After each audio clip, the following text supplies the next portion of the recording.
ప్రముఖ పుణ్యక్షేత్రం కొండగట్టు శ్రీ ఆంజనేయ స్వామి ఆలయాన్ని దర్శించుకునేందుకు జనసేన అధినేత ఆంధ్రప్రదేశ్ ఉప ముఖ్యమంత్రి పవన్ కళ్యాణ్ సిద్ధమయ్యారు.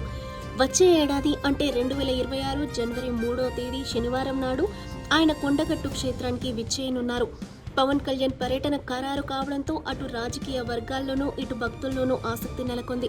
ఈ పర్యటనలో భాగంగా ఆలయ అభివృద్ధికి సంబంధించి పలు కీలక కార్యక్రమాల్లో ఆయన పాల్గొనున్నారు. కొండగట్టు అంజన్న భక్తుల కోసం తిరుమల తిరుపతి దేవస్థానం బోర్డు ఆధ్వర్యంలో చేపట్టనున్న భారీ నిర్మాణ పనులకు పవన్ కళ్యాణ్ శంకుస్థాపన చేయనున్నారు.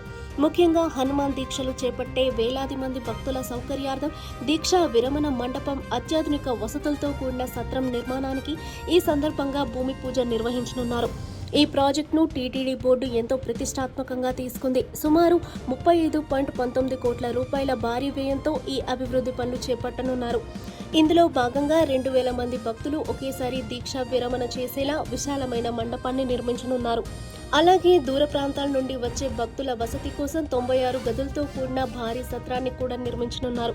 కొండగట్టు ఆలయ చరిత్రలో ఈ నిర్మాణాలు భక్తుల ఇబ్బందులను తొలగించడంలో కీలక పాత్ర పోషించనున్నాయి.